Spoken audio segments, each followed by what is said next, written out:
Yeah, so when our sixth largest city has to warn residents that the tap water is not safe to drink, it suggests that someone is not doing their job. Your job is not to tell people after the fact that the problem has occurred. Your job surely is to try and make sure that people are safe despite the challenges. And professionalising the public service is something even the President has prioritised. The World Economic Forum and the National School of Government are going to be working together. Let's get more details from the National School of Government's Dino Poonsamy. Dino Poonsamy, thank you so much for your time. It's so interesting what the President has said this morning about the fact that South Africans are increasingly going to court to sue government because government's not doing its job of service delivery. I would imagine that this is something the School of Government is absolutely seized with. Tell us more. Absolutely. Good afternoon, Sally, and to all of the viewers. Thank you for having us on your show today. Certainly, it's something that troubles us as the National School of Government. We see the work of professionalizing the public service as a broader project within strengthening state capacity. And you know, as you've rightly indicated, the President has been speaking quite a lot about strengthening state capacity, building state capacity to a point that we are able to deliver on the services. I mean, I picked up on the earlier clip you were playing, sorry, with Mandela about the President talking about state ineptitude. And this is precisely the work that we want to do within the professionalization framework. The mandate of the National School of Government obviously is to skill the public servants, and we've expanded our mandate to cut across all organs of state. And so from a mandate point of view, we're now starting to work more closer with municipalities, with state-owned entities, so that we are able to start streamlining the skills, the skills interventions across the public sector. But certainly, I think from the point, sorry. Now, what I wanted to say is we know that many of our municipalities, the broad majority, are in terrible financial distress, not delivering the services they must. There's a massive failure of governance at that level. And I wonder at what point, you know, there's accountability, because I'm wondering how much lack of consequences perpetuates the problem. Is that something that you deal with? Do you get into that at all?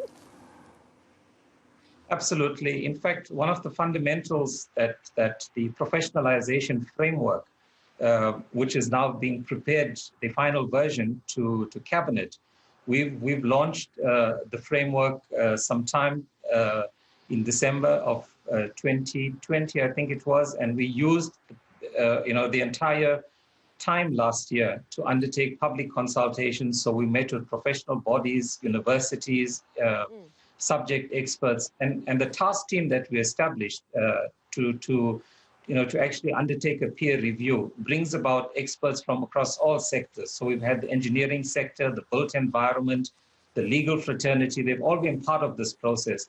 And so this peer-reviewed process is now ready to go to cabinet. And one of the fundamentals that emerged in the framework is around consequence management. And so we want to start from the level of saying, before you enter the public service as a citizen, what is it that needs to be done from the side of government, in particular through the National School of Government, as pre-entry? Before you get to the recruitment Sure, process. I hear you, but I mean, the consequence management thing is a real problem.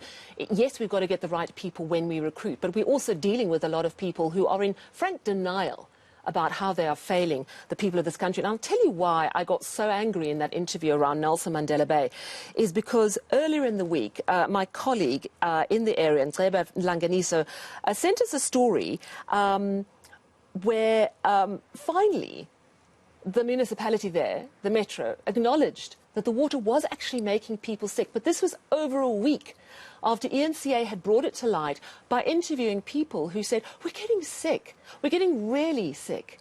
And when I asked the municipal person, why are people not being fired, it was just like, oh no, we're doing this, we're doing that. But there was a failure to grasp that you had already let people down.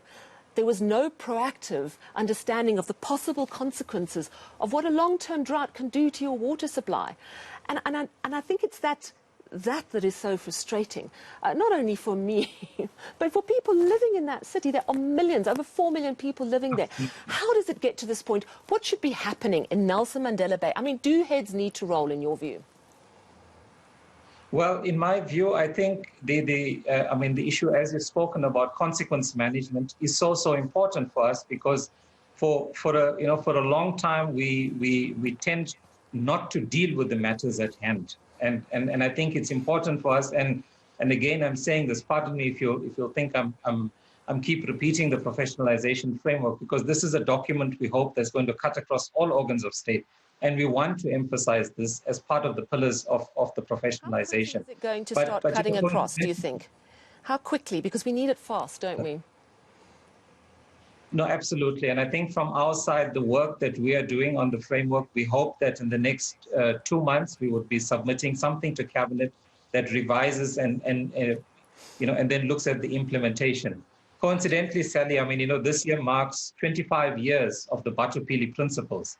And there's got to be a process led by our sister department, the DPSA, on how we revitalize Batupili across all organs of state. What is Batupili? Sorry, I don't know what the Batupili principles are. Just briefly explain. Okay, so the Batupili principles, so in essence is about, putting people first. And that's the commitment that the state is making, the public service is making to put people first. And these principles have been there since 1997 as part of the White Paper on Transforming Service. That in itself is a shocking indictment on our government. When you see the state of our schools, the pit latrines issue is another one. What's going on in Nelson Mandela Bay with the water supply?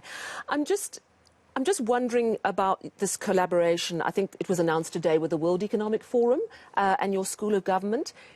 How is that going to help situations like we're talking about now, where our public servants they're just not dealing with the challenging environments they're faced with? They are failing the people they're meant to put first.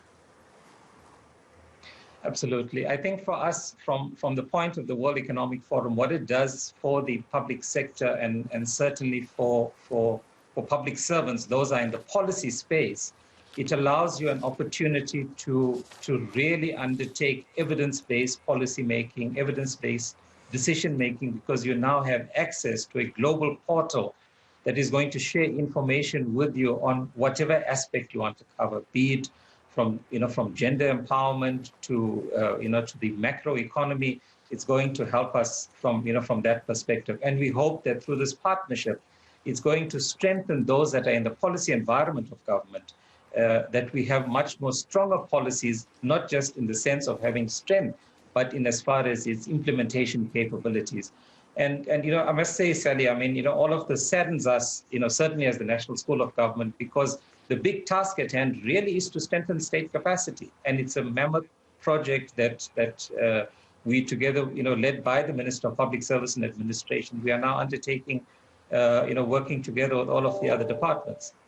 Well, we hope that within 2 months you have got that professionalisation framework in place, and it can take quick, swift action against people who fail those that they are meant to serve. Thank you very much for chatting to us today. That was Dino Poonsamy. He's from the National School of Government.